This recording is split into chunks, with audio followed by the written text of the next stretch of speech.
I told them, and I don't believe I need that mic, but I told them when they asked me to speak, it's been a lot of years. Those of you that know me know the circumstances, but for those of you that don't, my husband had Alzheimer's. And for many years, I didn't have the opportunity to come to the meetings. I wasn't able to be in the services like I would have liked to have been. But my heart was in the church. And I felt if I could get to church once a week, Lord, I tell you, that was a miracle of times. Many times, while he was sick, and we're talking about an anchor this morning.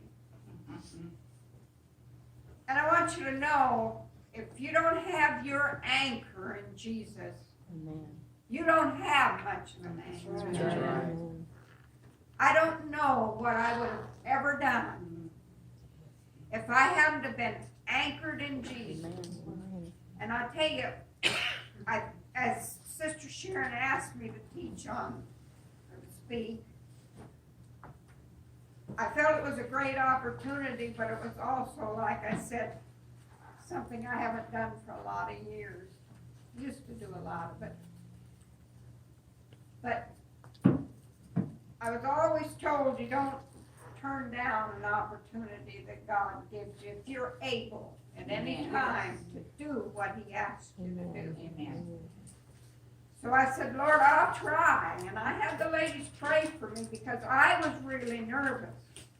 Now, there came a time I taught Sunday school for a lot of years, a lot of places. And I started out with the teenage class. Many of you from my church know. Brother J.C. Boyd was our Sunday school teacher when we became saved. We were saved when we had 5 children when we got saved.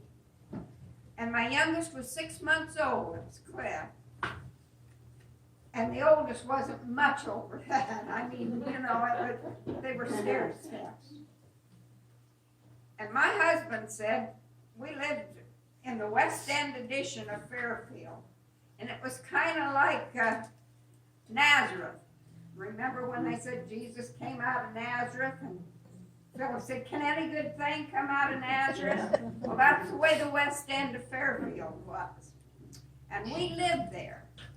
And Brother J.C. Boyd talked with Jack. And he would witness to him. And he would come to our home. Now, at this time, remember, we had 5 children. We lived in a 2-room shack. And I mean that literally, with a path. Many of you don't even know what that means. But that's where we lived. And this man was a man that was worth quite a bit. I mean, in the natural.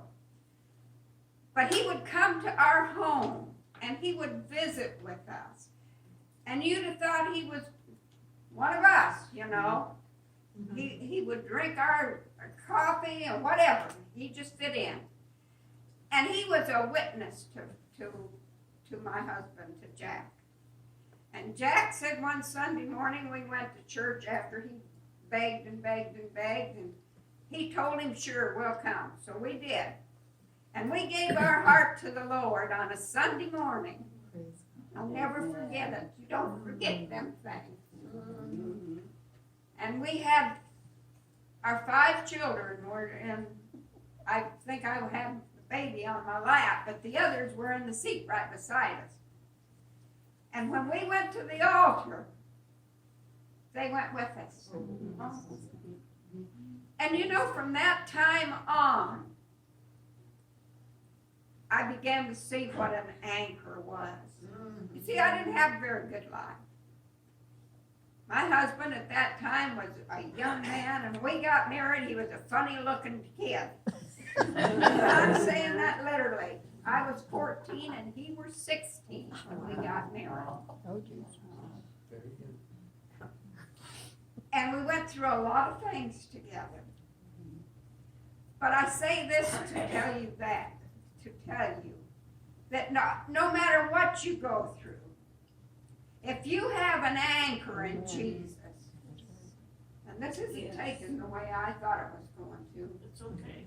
But the Lord will see you through whatever Yes. comes and goes. Yes. My husband was a very, very nice looking man. Yes, he was. And he had a lot of women chasing him. Yeah. And before we got married, he was a runner.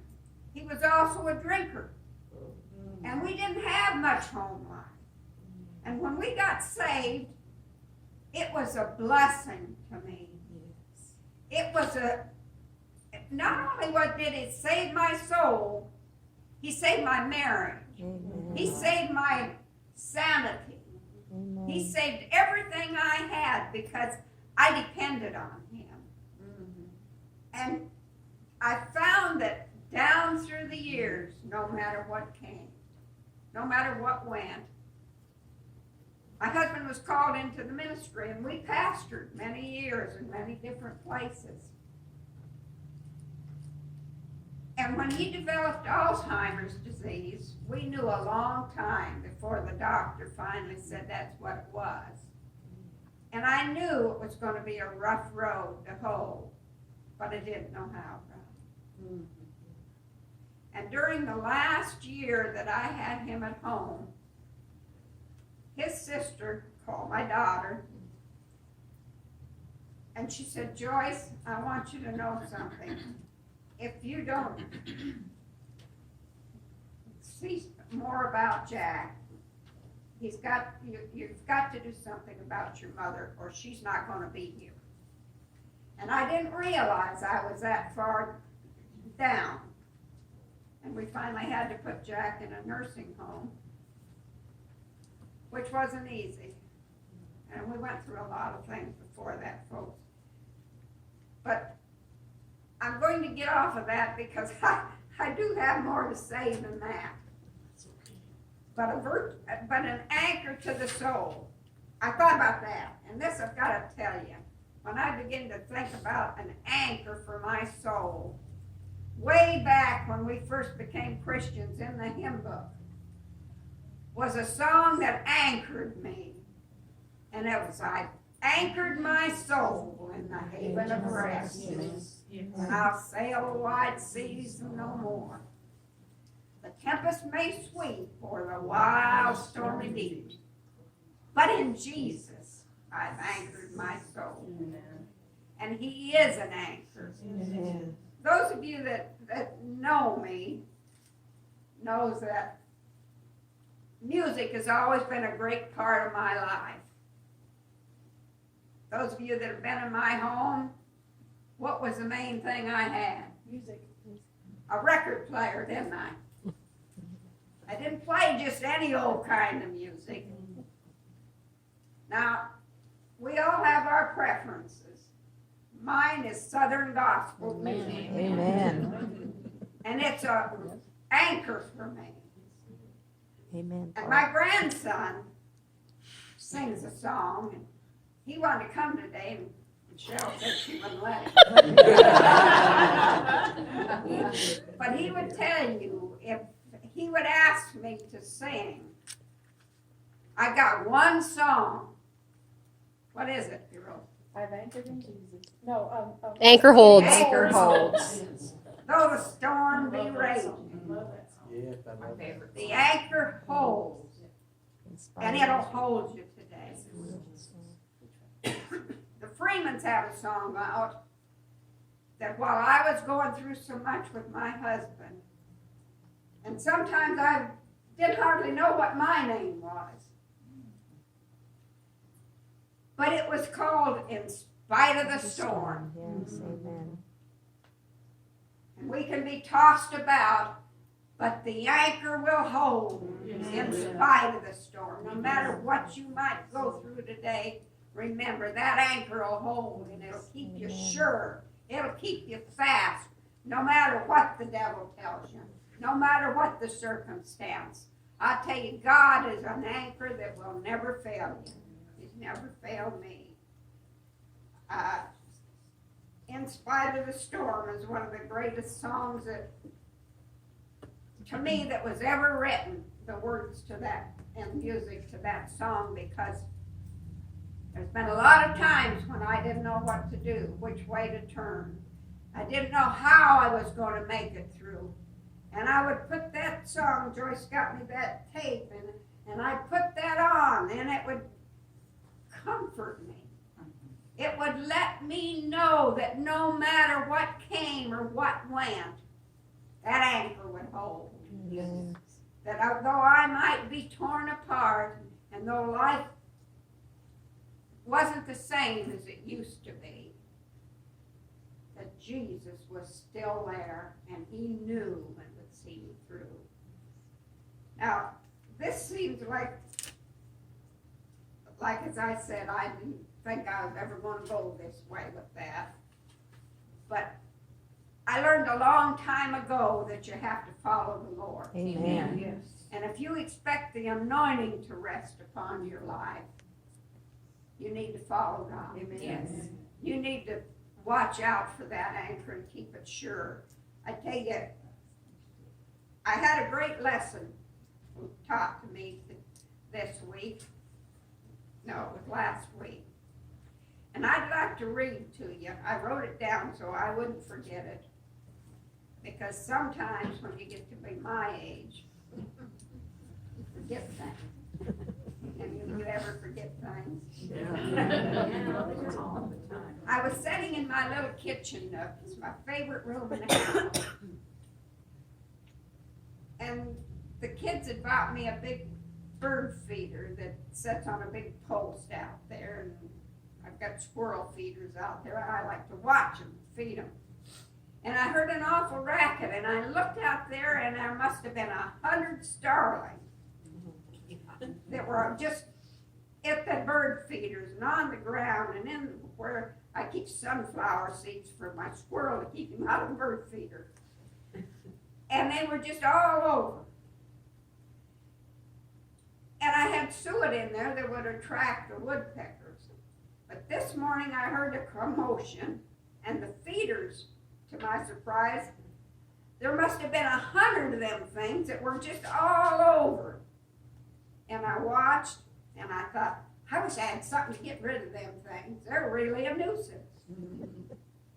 And the Lord spoke to me. You know, he speaks to us in different ways. But this is what he told me.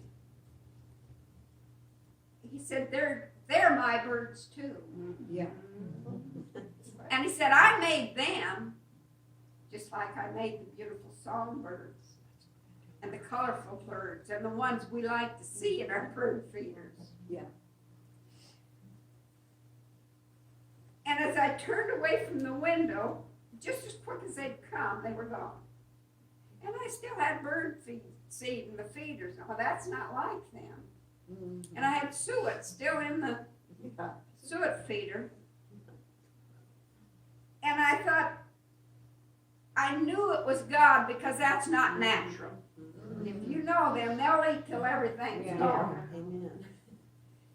And I thought, you know, I learned a great lesson from that, because sometimes when we see them that aren't as pretty, Yeah.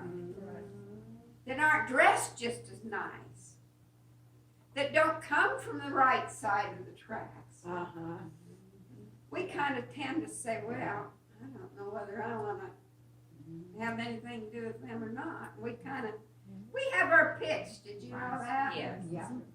But you know, God don't want us to have picks. That's right. right. That's right. We're all his children. Amen.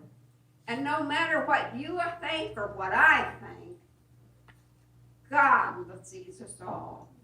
And he wants us to treat them old, straggly birds that we don't like just as much and just as well as we do our closest friends. Right. Well, that's just thrown in for extra measure.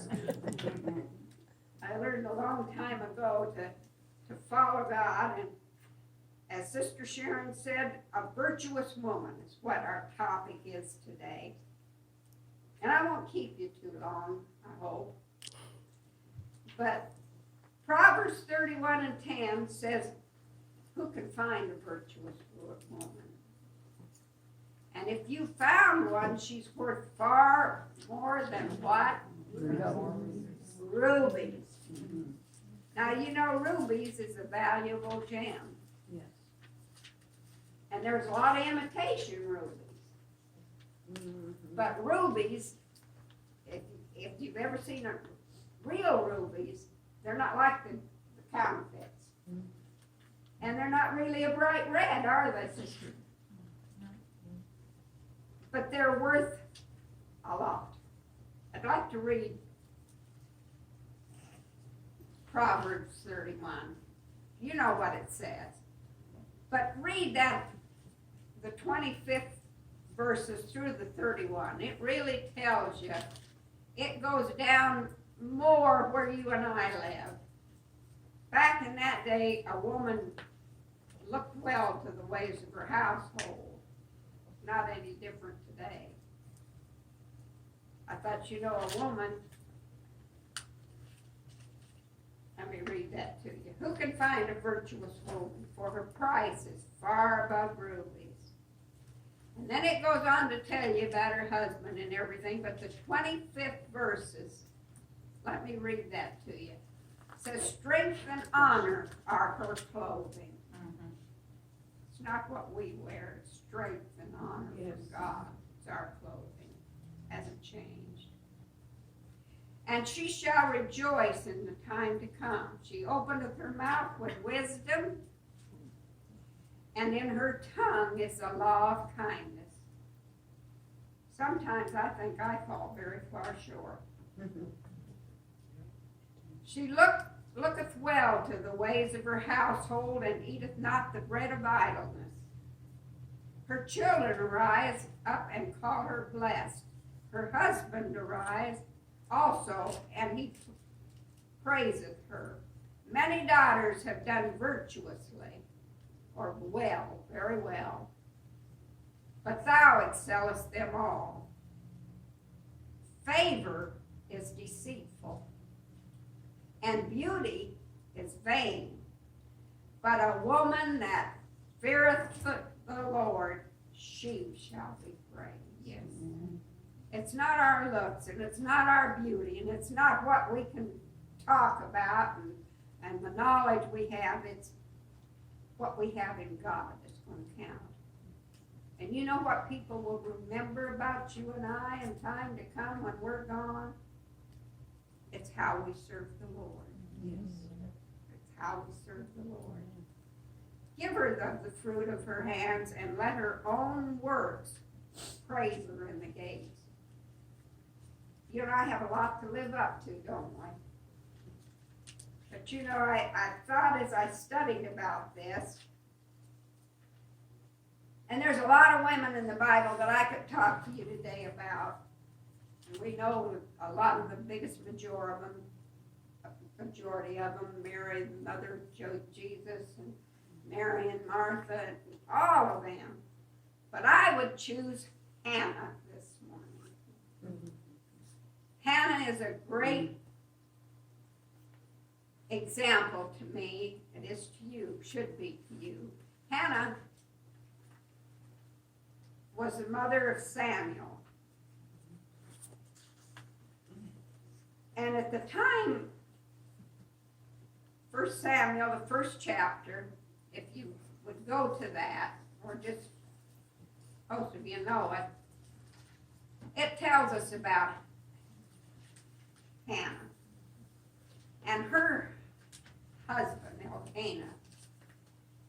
Now, Elkanah had two wives. One was Peninnah, and the other was Hannah. Now, Peninnah had children. She had sons and she had daughters. And she used to make fun of Hannah. Now, back in that time, they went once a year to the temple, or to the wherever the help me out here, the tabernacle was at that time, to worship. And each year, Elkanah took his 2 wives and their family, and they journeyed to worship God. And as he gave each one of them a piece of food, the blessing, he would give Hannah a goodly portion, the Bible said. He gave to Hannah or to Peninnah and her wife, her sons and daughters, but he gave a goodly portion to Hannah. He loved Hannah, but she was a barren woman.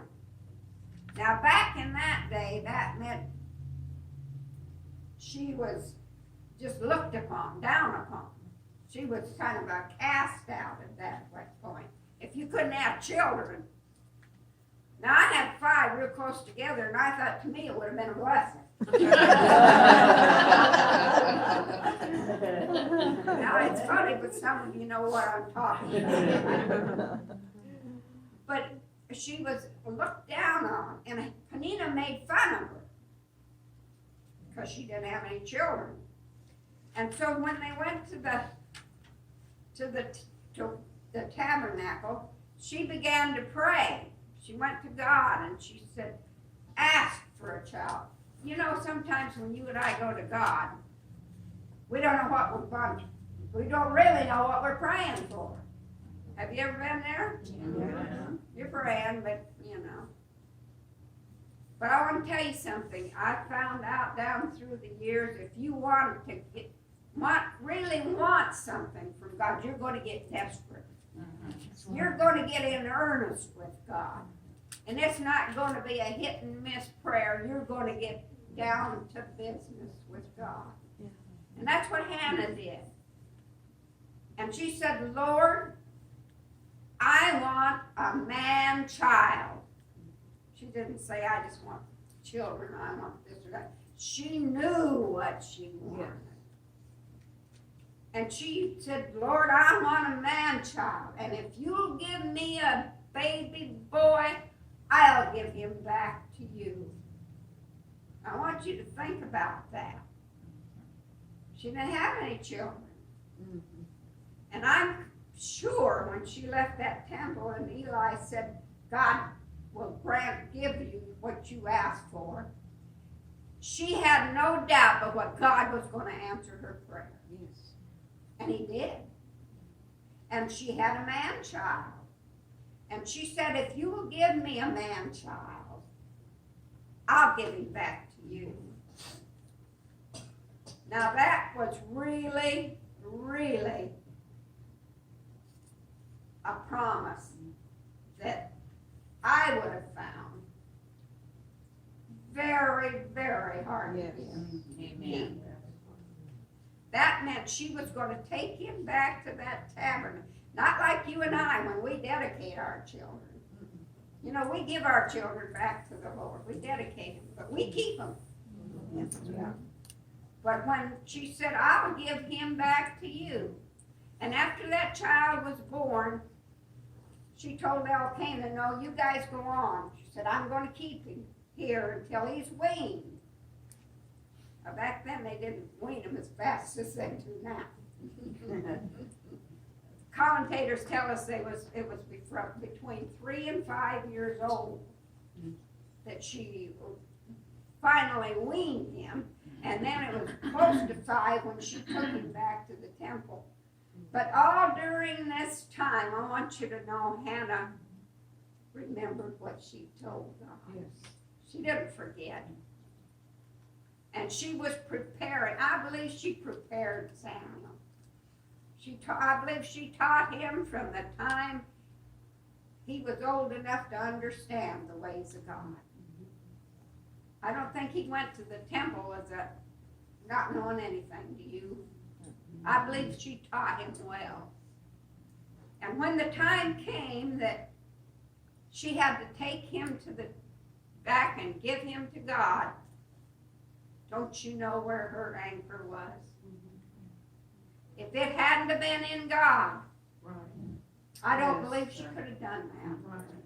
Knowing a mother's heart, I don't believe I could have. I know one time when I was very young. I had 3 children. And the youngest was just starting to walk. He walked at 10 months old. And my aunt came and she said, let me take him for a while. And I thought, oh boy, I was just about wore out. And she offered to take him for a while. Well, after 2 weeks, I remember it just as plain as it was today. I said, I'm going after my baby. Yeah. Didn't make any difference how many others I had. That wasn't all I had to take care of, ladies. I took care of my brother and sister and my 2 cousins who were younger than I kept the house. Listen, how we keep our house, how we take care of things, people know. Yeah. And they watch us. And that's why the Bible tells us how to be good mothers and how to take care of a home. When I got married, I told you I was 14 years old. They asked for pictures of graduation while I was having babies while they was having graduation. But I found out that God always helped me. And when I was 15 years old, I had my first baby. And it wasn't very long after that, I had another one, and another one. But I found out, even back then, how you keep your home, how you take care of the business that is your responsibility. I kept house. We lived with my mother for several years till she finally said, Jack, I think you got enough family here. You need to get out on your own, take care of your own family.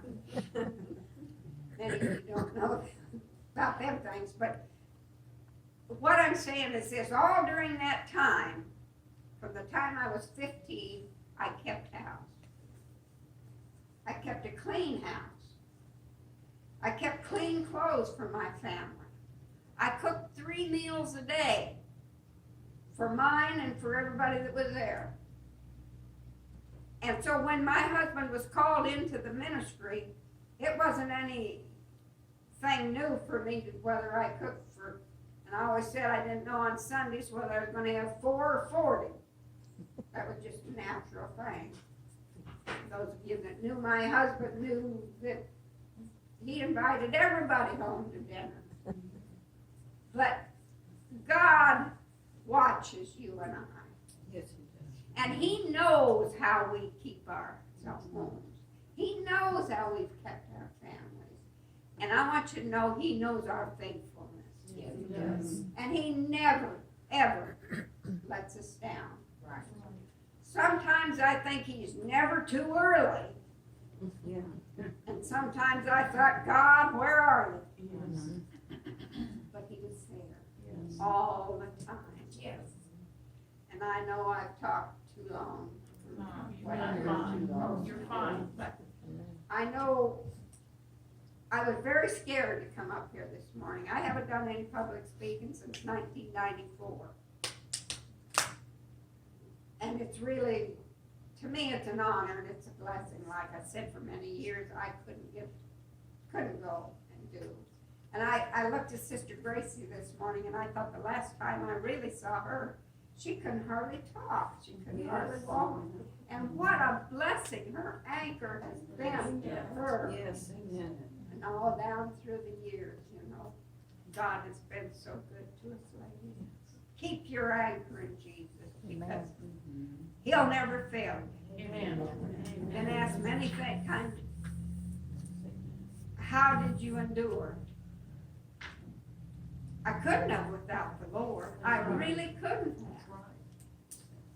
And I'd like to leave you with one thought this morning. I keep a whole bunch of notes in my Bibles. And I have different Bibles besides this whole thing. This is my standby. And it says this, there is no oil without squeezing the olives. No wine without pressing the grapes. No fragrance without crushing the roses. flowers, and no real joy without sorrow. Yes. God bless you.